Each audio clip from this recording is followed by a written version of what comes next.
So our teaching style is very interactive, and we have a lot of fun together.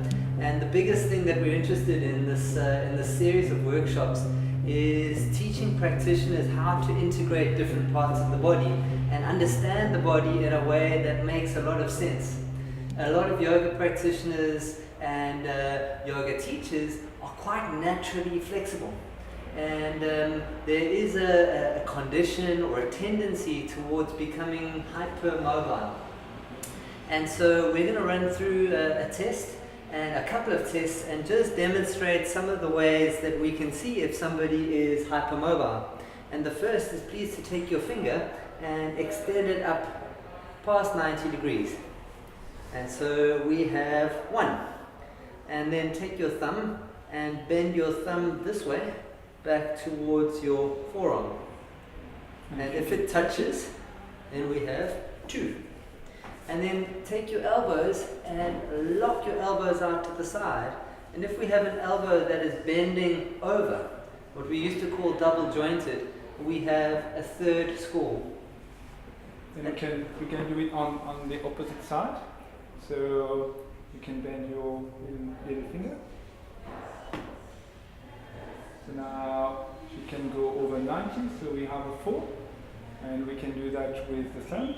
Same test, and we can bring it all the way up to touching, which is now 4. If we're looking at this elbow, it's doing a double jointed or recurvatum, and this is now a 6. Now I can ask you to maybe go on your side and looking at the extension of your knee. Can you overextend your knee if you can? So we can also see the line of the leg, which is into a double joint or recurvatum as well. And the last test, I can ask you to bend forward and touch your feet with your hand flat. Absolutely no problem to do that.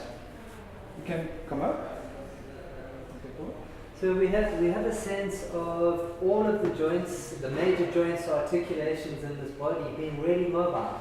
And yes, we may have worked with that, but this might also be a natural genetic tendency. And so for joints which tend towards being hypermobile, there is a lot of advice about end range loading, about making sure that things aren't ever locked, about engaging a lot of deep internal muscular efforts to maintain neutrality. And not just neutrality in the spine, but neutrality through the elbows, neutrality through the knees, neutrality through the hips, neutrality through the neck.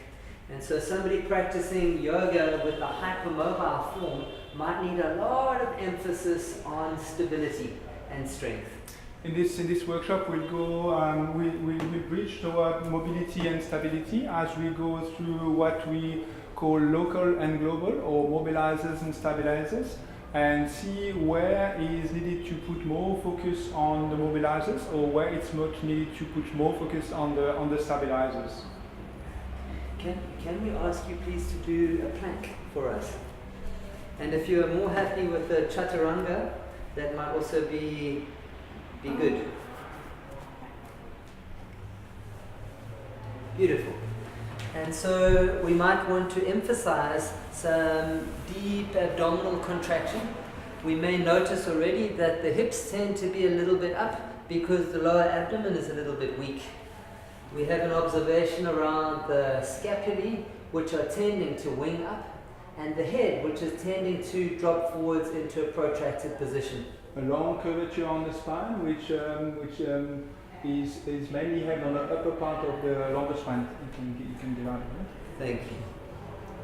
And so perhaps needing a big emphasis in stability through some of these systems, so that the joints don't take excessive strain, so that we have some healthy longevity in the joints and a sense of good body balance. This workshop aims at looking into anatomy, looking into physiology and concept, but also tools that you can use into your movement practice, whether you are a Pilates, a yogi practitioner, or personal trainer. We are very happy to exchange with you and look at this workshop as an open forum and open discussion.